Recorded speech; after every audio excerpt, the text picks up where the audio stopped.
All right, what's up, class? So this week, for my discussion post, I decided to watch a TED Talk about psychology, and the TED Talk I picked was from a health psychologist at Stanford University. Her name is Kelly McGonigal, and she has had positions. So I researched a little bit about um, like her credentials and how she got to where she is, and why we should believe her in the TED Talk, I guess.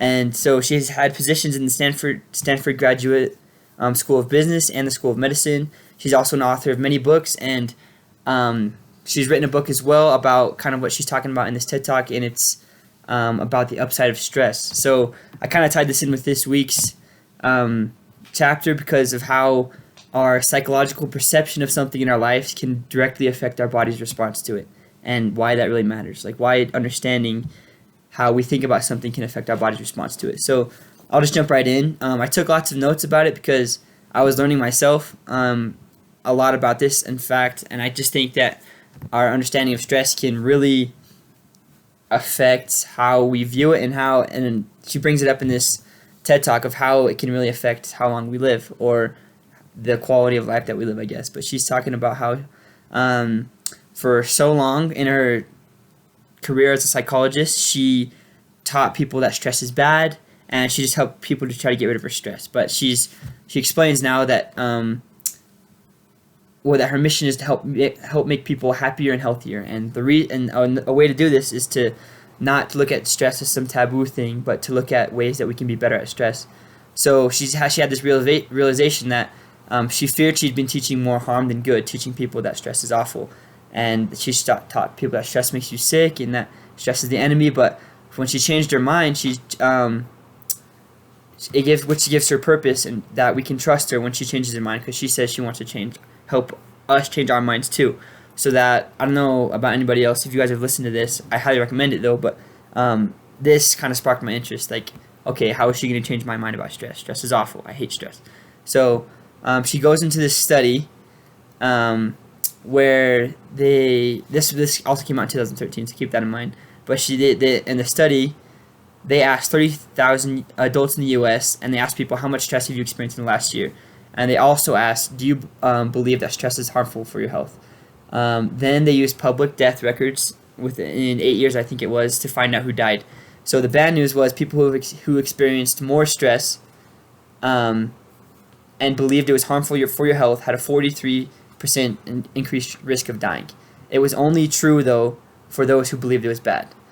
People who experienced a lot of stress but didn't view it as harmful didn't have any higher of a chance of dying than those who had relatively low stress, which I thought was crazy. That I would have thought people had low stress, they live easy lives, they're going to live for longer, but it wasn't that. It was the view.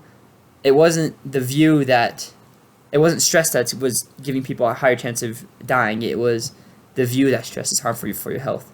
So that was their finding. They found that 182,000 people died prematurely from the belief that stress is bad for you. That would mean that about 20,000 people die a year from dying from stress, and which would have put it as the 15th largest cause of death in 2012 when this article came out, or when this study came out.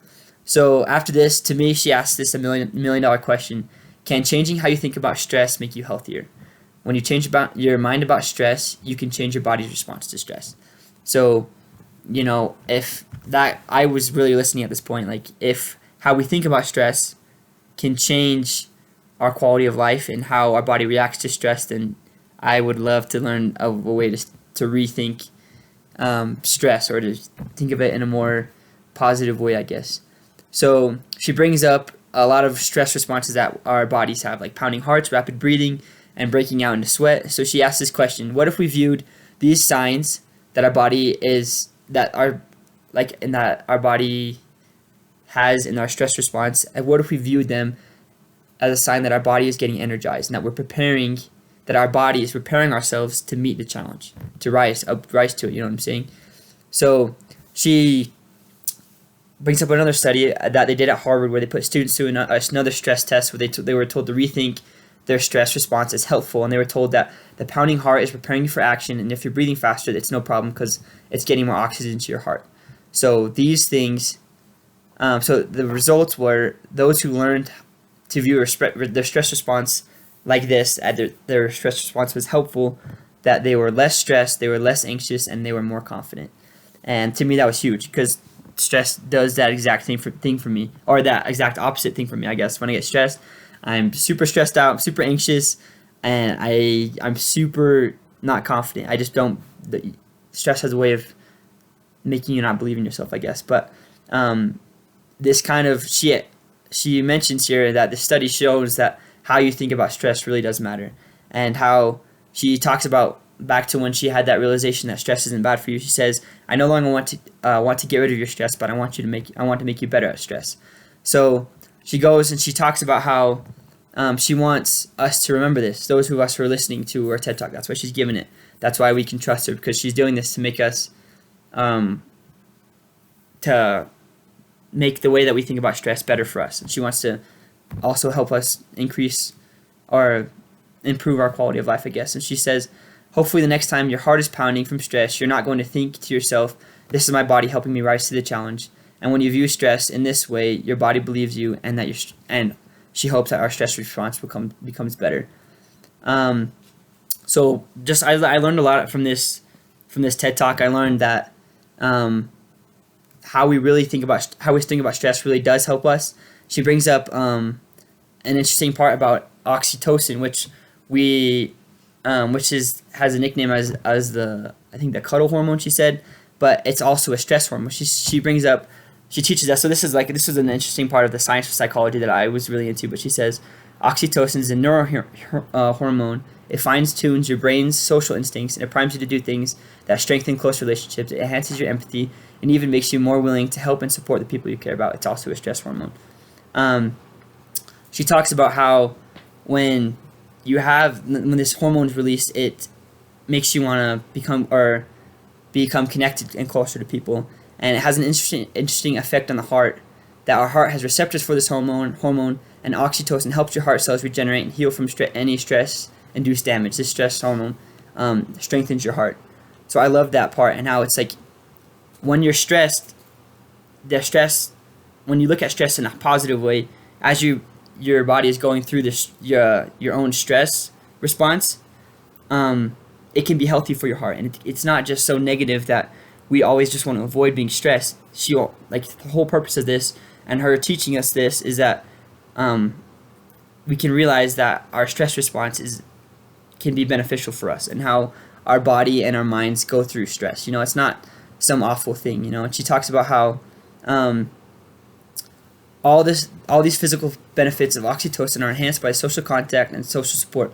So when you reach out to others under stress, either to seek support, to help someone else, you release more of this hormone, and your stress response becomes healthier, and you actually recover faster from stress.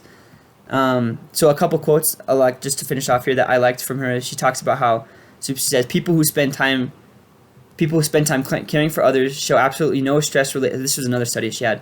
People who spent time caring for others showed absolutely no stress-related increase in dying, and another result was that caring created resilience. For the final quote, that I just wanted to share really fast. She says, "When you choose to view stress in this way, you're not just getting better at stress. You're actually making a pretty profound statement. You're saying that you can trust yourself to handle life's challenges, and you're remembering that you don't have to face them alone."